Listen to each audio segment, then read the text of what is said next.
hari umuririmbyi wacu baherutse kubenga, umusore yari aturutse muri Amerika, yaravuka ahantu aza, noneho aravuga ati aja guca mu urembo, aca mu urembo ry'ahantu, asanga umukobwa afite akayumbu keza, agakara keza, agatsatsi keza, ati ntajyanye uyu nta wundi natwara. Inzoga nitumaze kuzifata, inkwano nituzifashe, umunsi yo gushigwa ku mugaragaro basanga yateyeho inzara z'umutuku zisongoye, basanga iminwa ziratukuye, basanga amaso garasohotse yanyuze mu cyuma ngo kigagira manini, basanga uruhu rwajemo ibintu bumeze nk'ubuheri, ngo yisize ngo amavuta ngo gatikoraho, ngo gatagira ute, aho kumbi ngo garamukora. Igice cyaho ni icya mbere, Luka igice cya mbere, dusome umurongo wa 35. Marayika aramusubiza ati, umwuka wera azakuzaho, n'imbaraga z'isumba byose zizagukingiriza, nico gituma uwera uzavuka azitwa umwana w'Imana. Muvuge ngo amen. Mwakire neza ijambo ry'Imana.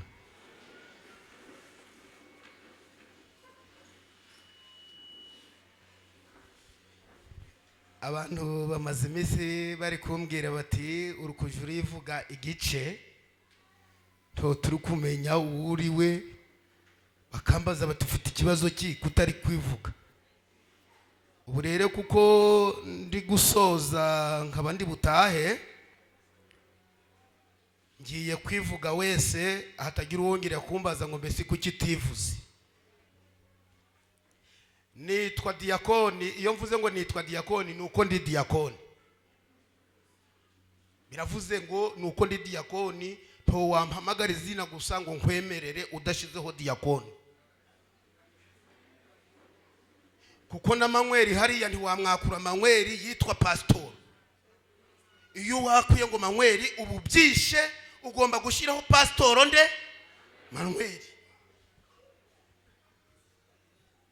N'ibindi Imana yaduhaye ntimuje murabitesha agaciro.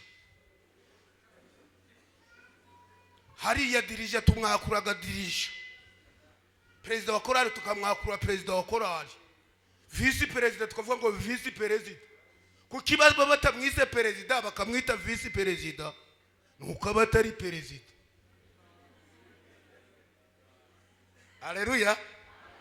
Rero nitwa Diakoni Mapendo cyangwa Mapendano Jean Pierre Twubaha Imana. Mfite umugore n'abana 10 ndetse n'abuzukuru 2. Naturutse mu Rwanda, mu karere ka Nyabihu, umurenge wa Mukamira, nsengera muri ADPR paruwasi nani Nyabihu, ahahoze hitwa Jenda kera, ariko ngasengera ku itorero ryitwa Mukamira ya mbere aho bitaga ku Gitari. Ubwo sinivuze aho bitaga hehe. Ubu wasanga muno harimo n'uwasengeragayo. Naho ngaho uzi ko yasengeraga ku Gitari amenye ko mwene waba ari hano. Nta urimo ngatere haleluya. Aha, wababonye mushumba barimo.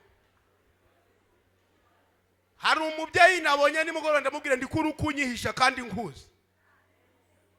Nahaguruka Imana yamuvuzeho ndikumva.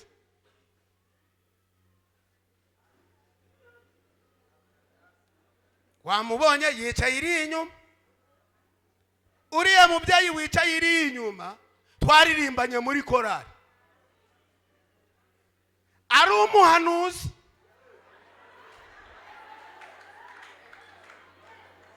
icya kabiri yari umucuruzi ukomeye muri korari yacu, ni twebwe twaramwubahaga twese, nta wari ufite amafaranga, ni wowe wari uyafite. abari yifuye abari yigendeye, Imana igakunda kumutumaho, aragenda ashinga iduka rinini ku buryo yajaga araranguza. Umuntu yageze ku rwego rwo kuranguza ntaba akomeye, Imana iramubwira ngo niba utimutse hano ndaguhana. Imuha n'iminsi, iramubwira ati nuba utari wava hano nzaguhana. Yagiye kurangura, yakinze iduka, asanga ryose ryahiye ririmo nka $30,000,000. Aravuga ati aha hantu huko nimpatinda Imana irahansinda. Abaradukwebye, aravuze ati nzababwira iyo ngiye nyuma, ati singiye gusebera aho naririye. Abaragiye, ariko yari umuririmbyi mwiza, ariko Bibiliya iravuga ngo numara kurya ukagira ute ugahaga ngo ntuzibagirwe. Ubwo rero nawe icara ariko ukunda umurimo w'Imana, itongera kugutumaho. Kuko Imana yacu iravugaga, Imana yacu iragamba. Amena. Icyambere ndashimira ubuyobozi bw'itorero bwadutekerejeho kubw'umurimo w'Imana, bakadutumira tukaba tumaranye icyumweru hano. Mu gitondo nkaba ndagenda, abayobozi bacu Imana ibaha umugisha, mwarakoze kudutekerezaho, tubanjije kubashimira ibyo mwadukoreye. Kandi ndagira ngo mbabwire ngo ahantu ndi kurara ahantu heza, bakanangaburira neza, bakanampa n'amazi meza. Imana ibahiki imigisha. Pastor Rukundo we twamenyanye kera akiri umusore, najaga ndamusura ahantu bita za Mutukura, sinzi niba hegereye hano. Twabaga turi kwigisha, tugasenga, tukavugana n'Imana, ariko twasoza nkabura icyo kurya. Ntabwo nje mbesha, mvugiragaho.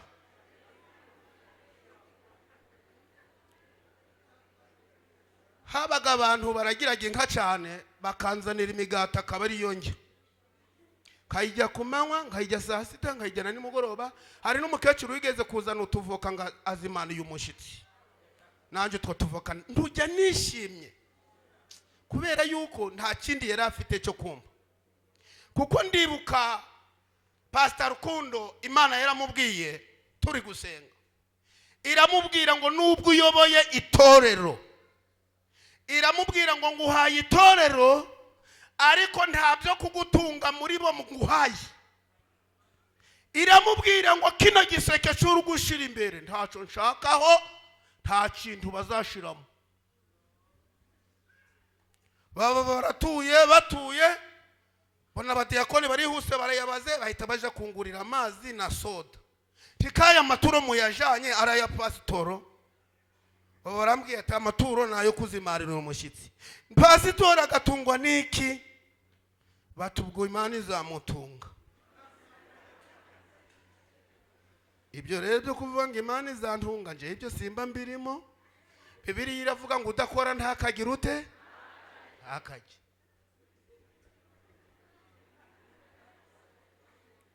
Pastor Rukundo, Imana iramubwira ngo aka gaseke ntuzongere kukareba nk'umupasitoro, njewe nzaguha umugisha utazi aho uturutse, kandi uwo mugisha uzaba mugari, uzagutunga. Ndibuka turi gusenga umunsi umwe, umukecuru aramureba aramwitegereza ati nubwo uri kudusengera uri umukene, akira amafaranga uje gucuruza, nuyabona uzayambe, nuyabura uzayejana. Ubwo ntiyarakenye. Rukundo aravuga ati oya urakoze, ariko reka nkwandikire resi, nimba ndakiriho nzabwira abantu ko nafashe ideni, nzakwishyura. Umukecuru ati umwuka wera yambwiye ngo sinkwandikishe, niba uzayazana uzayazana, n'utayazana uzarorere. Ariko mwisi dufite abantu basenga. Haleluya! Mwisi dufite abantu bagira ute basenga kandi ari inyangamugayo. Ubu hari abo wahereza amafaranga ntibazayagusubiza, kandi bakagera hano bakagira guca wapi.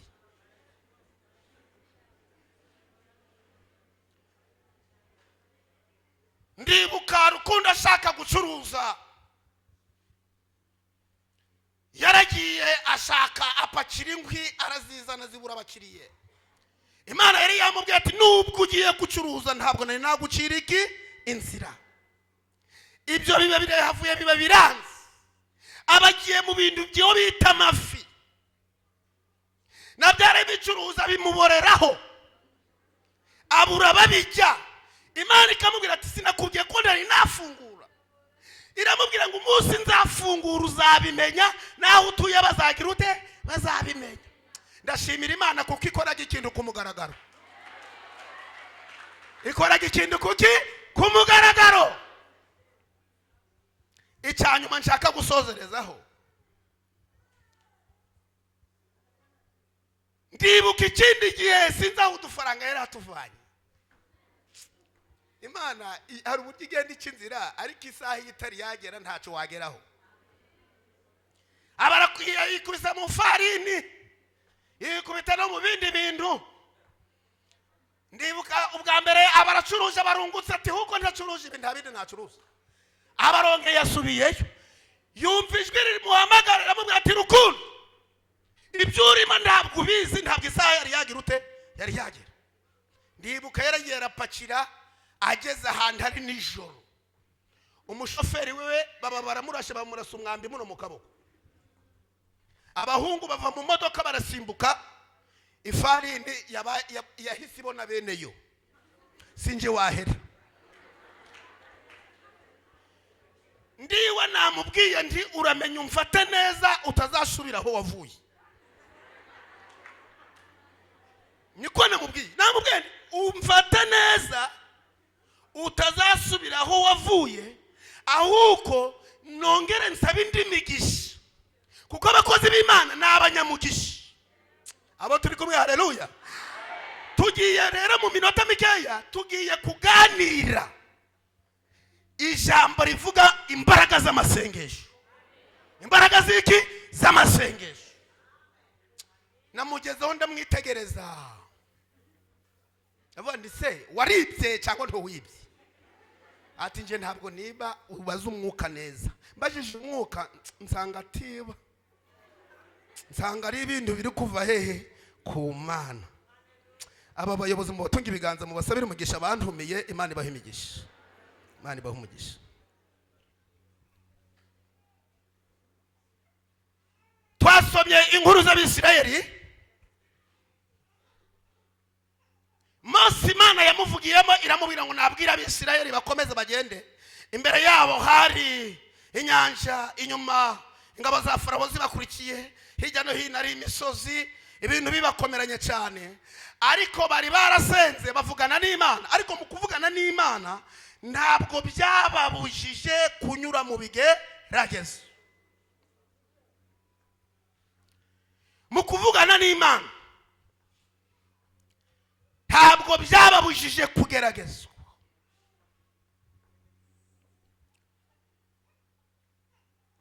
Ndibuka umunsi umwe ndi gusenga,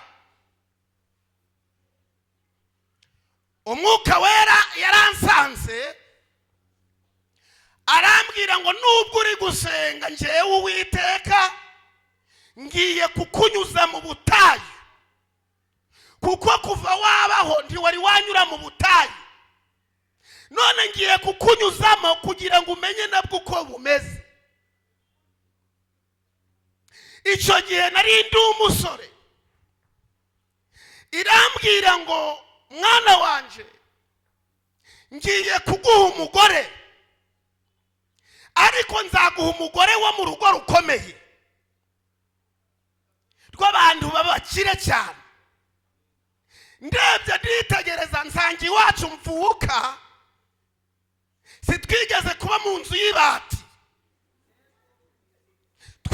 mu nzu y'ibyatsi tukaryama ku rutarure nk'urw'ihene. Nta matora zari zihari, ni ibishogoshogo by'ibishimbo twararagaho ukumva ni matora. Ariko Imana irashoboye cyangwa nishoboye? None ubu turaraga kuri matora.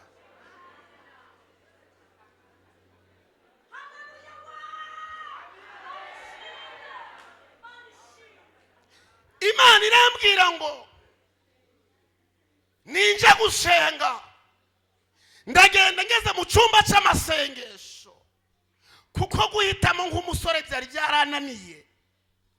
Nari narahuye n'abahanuzi bambanurira ibitari byo, bambanurira umukecuru w'imyaka 55 ngo ari we njana, njyewe ndi umusore w'imyaka 21. Kandi uwo mukecuru bambanuriraga yararuta mama. Mbibwiye mama nginararibonye nk'umudiyakoni nk'umuntu usenga, aragenda aravuga ati mwana wanje by'umwuka nibyo kwitonderwa, agenda nawe ubaza Imana. Ngiye kubaza Imana, Imana irambwira ngo naguhaye ubwenge bukoreshe. Abo turi kumwe, haleluya. Bwira mugenzi wawe ngo ubwenge burakenewe. Ubwenge burakenewe. Muri iki kinyejana cy'ubuhanuzi ubwenge bugize ute? Burakenewe. Kugira ngo mutazatubesha, ubwenge bugize ute? Burakenewe. Kuko ibyera byose ntabwo ari amata, n'umuyenzi ugiraga amata.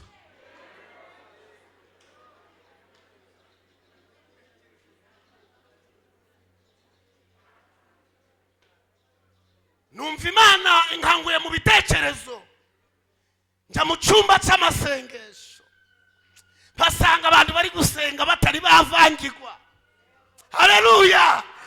Ngera y'Imana yabahishuriye ko hari umusore ugiye kuza ari kurushe. Ngisenga, umwuka wera nzaho mpanurira umukecuru, ariko uwo mukecuru amanza yampanurira, arambwira ngo Imana igiye kukugirira neza, igiye kugutabara. Ati kuko witonze cyane ukanyubahisha, nguhaye umugore muri uyu mwaka. Nanje ngiye mu mwuka mbanurira wa mukecuru, ndamubwira ndumva ukuntu Uwiteka avuze mu bakobwa wawe hari uw'Imana itoranyije, aho kumbi ni mabukwe.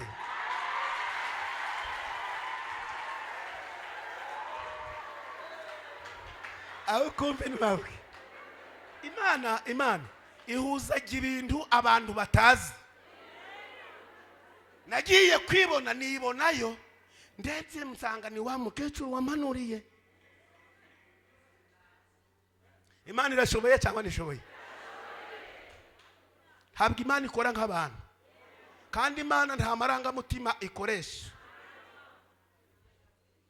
Tufite abantu bavuga bati Imana iguhaye umugore ngo iguhaye uriya, kandi ari ukubesha.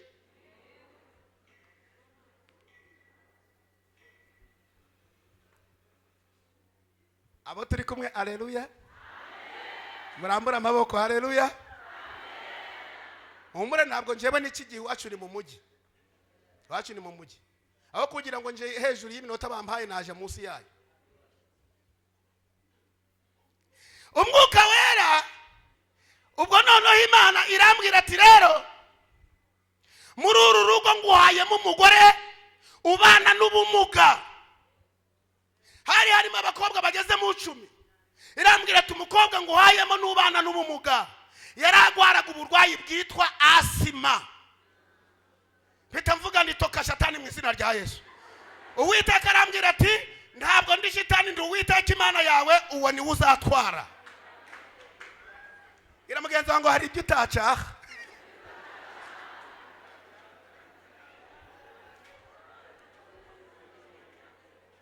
Ndi gusenga, ubwo nsuyeyo ngeze muri urwo rugo nsanga abakobwa bose bariyo n'inshuti, kuko ndiho nari nzi ko umuntu w'umurokore aganiraga n'umukobwa nisi yamubwira ngo iki, ndiho nari mbizi. Twahagararaga mu nzira bari barabitubujije, nta nubwo twajaga mu kabari bari barabitubujije.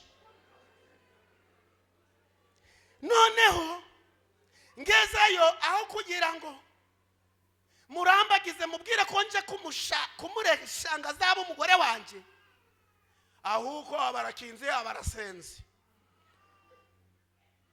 Nagiye nahinye ipantaro nayigejeje nka noneho uko mbumya ndi gusenga ngasanga ari kumanura ya pataro, ati akamaguru kaje karambara neza. Ngere Imana nti Mana uyu ni wowe wanyemereye kabisa. Dutashe bamperekeje nsaba ikimenyetso yuko uwo mugore ari uwanje. Tuzamutse kubera rero ambwiye ngo impaye umugore ubana n'ubumuga.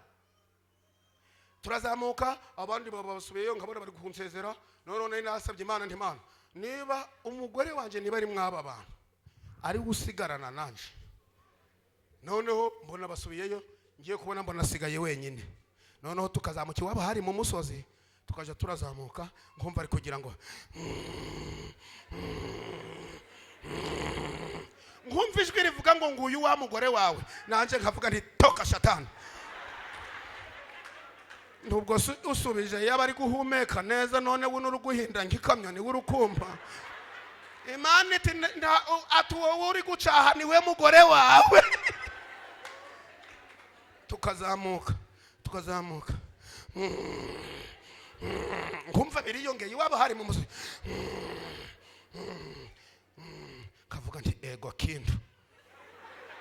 Nkumva ijwi rimbwira ngo ico curu kwita ikintu ni umugore wawe. Noneho uko turushaho kuzamuka umwuka wera ari kunsanga, karushaho nanje kugenda ndi kumukunda. Ariko nkagira ikibazo cyuko ari guhinda ngikamyo. Ariko mwijuru hari Imana ishobora byose.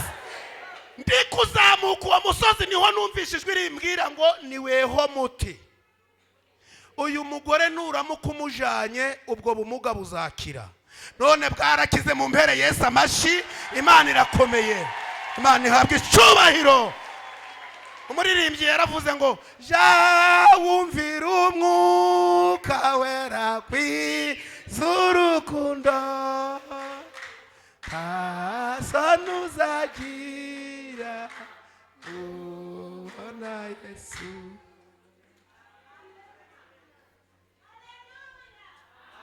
Ubu naramutwaye, ubu niwe tubanye, ni muzima. Ariko mu kumushaka nahuye n'ibigeragezo bikomeye. Ijwi ryakomeje kungurikirana rinyuze mu bandi bantu. Bati wanze kumvira umwuka ngo ujane uriya mukecuru, uyu mugore wawe arapfa. Muranamara kabiri, none tumaranye imyaka 22. Imana irashoboye cyangwa nishoboye? Gusenga ni byiza, biduha amahoro. Haleluya. Iyo abantu basenze amasengesho ahindura ibintu. Amasengesho ahindura ibyanze kugira ute guhinduka. Bibiliya yambwira ngo Uwiteka abwira Mose ati bwira Abisirayeli bakomeze bagira ute bagende, ngo kandi ababwire ngo Uwiteka ari bubagwanirire namwe mwicecekere. Ndagira ngo mbabwire ngo urugamba turwana ntabwo ari urwacu, urugamba tugana ni rw'Uwiteka. Uwiteka yiteguye kugwana. Aba turi kumwe, haleluya. Ndagira ngo Uwiteka yiteguye kurwana. Nijoro ndaryamye ngiye kubona mbona nibereye mu nzozi sha. Mbona ndi mu nzozi. Ngiye kubona ngo mbona abantu bari kwinjira mu modoka, imodoka ikagenda hidarapo ryo ntazi ubwoko bwayo. Ngo nkajibona bari kugenda bari kugera i Kampala. Ngo mbonye bageze i Kampala, ngo mbona ngo umudayimoni aciye umurongo. Ataba abantu ntobemerewe kurenga hano. Ngaba abantu ntobemerewe kugira ute? Ngiye kubona mbona marayika araje afite umukoropesho ari kumeze nka shifo ihanaguraga ku kibaho. araza mbona wa murongo arawusibije numva ijwi rimbwira ngo mvugira muri aya materaniro itangazo, nubwo wagarukiye mu nzira igihe kirageze ngo urugendo rwawe rusubukuke. Umwuka wera yambwiye ngo hari abagarukiye mu nzira ariko baca umurongo ngo ntibazaharenga. Marayika yaje yongera araza aravuga ngo urugendo rwawe Imana irarusubukuye. Aba turi kumwe muvuge ngo amen. Imana irabisubukuye. Ndaguhanuriye kuri iyi tariki kubwira ngo urugendo rwawe rusubiwemo, ntabwo uzongera kugarukira Kampala. Abadafite ishyari haleluya.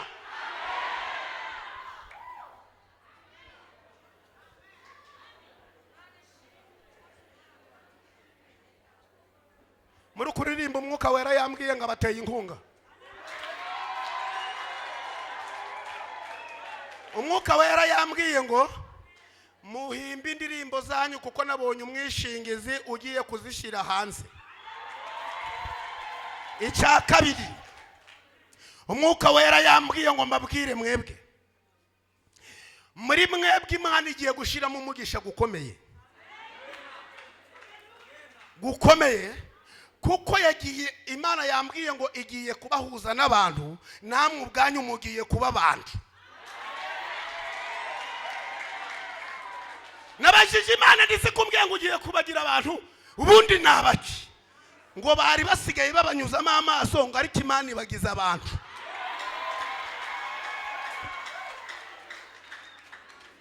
Nje Imana yarambwiye ngo ngiye kukugira umugabo. Ndayibaza ndetse ubundi ubonaga ndi umukobwa. Irambwira ngo nto wari waba umugabo. Kandi koko nabonye ibimenyetso yuko ntari naba umugabo, aho igihe cyageze umugore wanje bakaza kumunyaka kubera inzara. None se ubwo ntari nakabayewe, ariko ubu nta wamutwara. Ubu nta wantwarira umugore. Reba kugira ngo ngere ku rwego rwo gusonza bamutware nawe yemera agende. Ariko ntagiye ku bandi bagabo, yagiye iwabo baramubwira ati we kwecwa n'inzara igeze hano.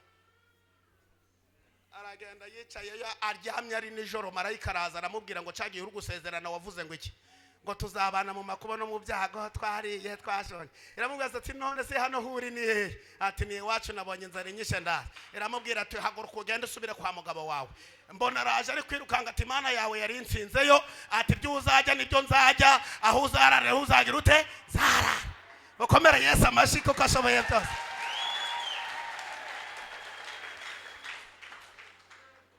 Bibiliya yatubwiye ngo nuko marayika araza abwira Zakariya aramubwira ngo umwuka wera azakuzaho, ngo n'imbaraga z'Imana isumba byose ngo zizagukingiriza.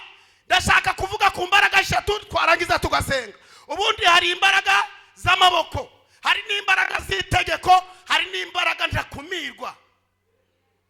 Nizo tugiye kuganira. Imbaraga z'amaboko ni imbaraga z'amafaranga, ziravugaga aho ziri hose.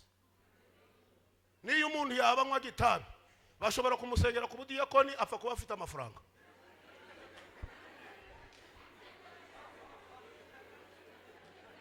Apfa kuba afite iki? Bagusengera ntayugira ngo ukora iki? Utayafite si wamari. Umubwiriza yaranditse ngo buri gihe n'igihe. Hatwi wacu ubu ngubu ntiwaba perezida utari lisansiye. Ibyo mubimenye. Ntiwaba perezida w'iterambere ngo uhagararire inyubako utari lisansiye. Ntabwo bibaho. Kandi bareba ku lisansiye bakareba no ku ikofi, kugira ngo amafaranga y'abandi atabura.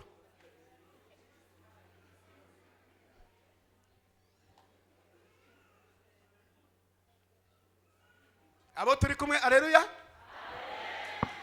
Imbaraga ya mbere ni imbaraga y'amaboko, ni imbaraga y'amafaranga. Umuntu agomba kugira amafaranga. Ubundi nta mukire winjije ubaho. nta mukire winjije ugira ute ubaho, kuko na Bibiliya iravuga ngo abakire nabo kubahwa. Umukire yabaye umukire icyongereza kiraza agatangira kuvuga ati so ugashaka aho yacigiye ukabivuga, ariko umbi amafaranga ntacyo gatakora. Nta mukire uvuga ubusubaho. Iyo avuze byose baracurira, kubera yuko baba bakeneye imbaraga zo kwibuno, imbaraga zo kwikofi. Amafaranga y'umukire nto wayajyaho udakomya amashi, ntabwo wayaryaho, ntibishoboka. Niyo wasanga ari kunywa urwagwa nto wemerewe kuvuga ko ari bibi. Baramubwira ati ariko ujye urasoma gakeya, ariko naze no gusenga. Ati sawa, ati we, ati ntumva, ati wewe regura umuyobozi mwiza, atakira n'ituro. Ati imbaraga za kabiri ni imbaraga z'itegeko. Imbaraga z'itegeko ni imbaraga za leta. Nta muyobozi w'umwana ubaho akuyoboza itegeko wakwanga rikakugonga. Ndashaka gutinda ku mbaraga z'itegeko n'imbaraga ndakumirwa. Imbaraga z'itegeko niyo ubu ngubu bahagurutse umwana w'imyaka 5 hano bakavuga ati ni ubaye guverineri wahanga, aje akavuga ati icara hasi, wakwicara ukicara neza kubera imbaraga z'itegeko. Aje akavuga ngo uru rusengero, tugasanga guverineri cyangwa umusirikare yabyukiye hano ku muryango akavuga ngo uyu munsi nta muntu urinjira muri uru rusengero, nta waruzamo, twese twakwigira gucuruza, kubera imbaraga z'itegeko. Ariko hirya y'izo mbaraga z'itegeko hari imbaraga ndakumirwa z'Imana ishobora byose. Imbaraga z'itegeko nizo zashirishije Paulo na Silas mu nzu y'imbohe. Bari barasenze zibinjiza mu nzu y'imbohe, Imana ihari iricecekera.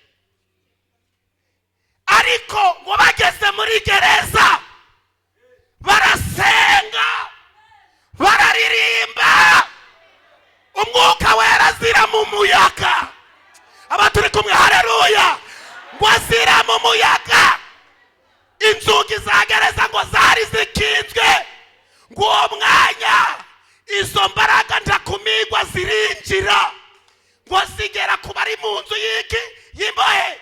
Ikintu cya mbere imbaraga ndakumirwa zakoze nuko zafashe abarinze gereza zikabakubita hasi. Imbaraga ndakumirwa ni imbaraga z'Imana yacu ishoboye, ngo zirabafata zibasohora hanze. Imbaraga z'itegeko zitabishaka. Turashimira Imana yacu ifata umwanzuro igakora ikintu abantu badashoboye. Haleluya. Hari n'imbaraga z'abantu buriye, hari n'imbaraga z'abantu. Jewe ndibuka umunsi umwe nigeze gusenga mpanurira abantu, umuntu umwe ngo biturushe ati tuzongera guhanurira abantu, ati uri kubahanurira ibisubizo, ati Mana nawe izamanzi gusubiza. Ndababaye nanjye ngiye guhaguruka ngo ngwane umwuka wera barambujije, urushimba narumize, ariko umwuka aranyongorera. Abo turi kumwe muvuge ngo amen. Umwuka aranyongorera ngo uwo muntu ugukubise urushi mwihorere, ngo njyewe nzamwikubitira. Uzi mfatira mugenzi wa mubiganza, mubwira ngo hari ibyo Imana igiye kugukubitira. Kugukubitira, hari ibintu Imana idukubitira twebwe tutabigizamo uruhare.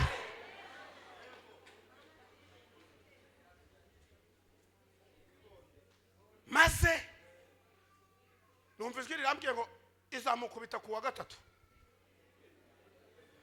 Ndamubwira nti nari ngiye kugukubita. Tariki ijwi rirambye ngo Imana izagukubita kuwa gatatu. Kuwa kangahe? Imana izi ni misi.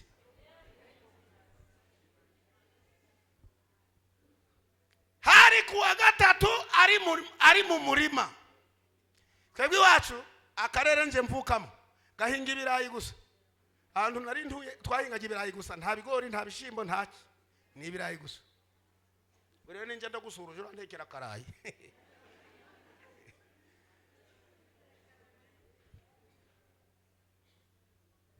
Kujambo imbaraga zo gusenga.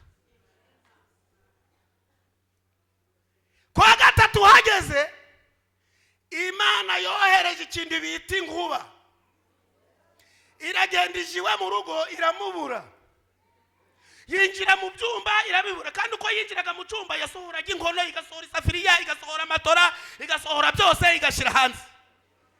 Iramubura, ija kumushaka aho bita mu murima. Ari guhinga sha. Ibyo yakoze ntabwo mbizi. Ujura reka kwigwanirira. Bibiliya yavuze ngo Uwiteka ari bubagwanirire, ngo namwe nimwicecekere. Hari urwego tugomba kugeraho ntitugira amagambo menshi, tugaceceka, tukarwana urugamba bucece, tukaririmba bucece, tugasenga bucece, ikatuvugaho bucece. Hari abantu Imana ivuga ngo ko mukureba ngo je bari Imana yamvuzeho. Abantu batagira ibanga bose Imana izabahana. Imana igomba kukuvugaho ariko ukagira ibanga. Imbaraga z'itegeko nizo zashirishije Daniyeli mu rwobo rw'intare. Yarasenze, Imana irabyemera ngo nizo ntare bari barazishonjesheje, ngo ariko ngo bakimujugunyamo imbaraga ndakumirwa ngo ziramanuka zinjira mu rwobo rw'intare. Aba turi kumwe, haleluya. Imbaraga ndakumirwa ngo ziramanuka zibumba iminwa y'intare, zivugana n'intare ati stop, uyu ntabwo aribwa, uyu ntabwo aribwa. Umugabo ngasohoka mari muzima. Muhereze Yesu icyubahiro. Hari ibyo nawe uri kunyuramo ubitewe n'imbaraga z'abantu, ariko hirya yo kubinyuramo hari imbaraga z'Imana ishobora byose. Karibu umwuka wera, oh karibu umwuka wera, ayiwe karibu umwuka wera, ayiwe karibu umwuka wera, ayiwe karibu umwuka wera, kawera karibu umwuka wera. Imbaraga z'itegeko nizo zashirishije Shadraka na Meshaki na Abednego mu itanura ry'umuriro ngo bararicana sha, bararyegegeza. Ubu dufite abantu badusunikira mu bigeragezo, bakumva ko twebwe nta butabazi tugomba kubona, ariko itangazo riravuga ngo ubutabazi uzabubona mu izina rya Yesu. Ntabwo twebwe tuzatabagwa kubera abantu, tuzatabagwa kubera itegeko ry'iki yima. Babyanga babyemera tugomba gutabagwa.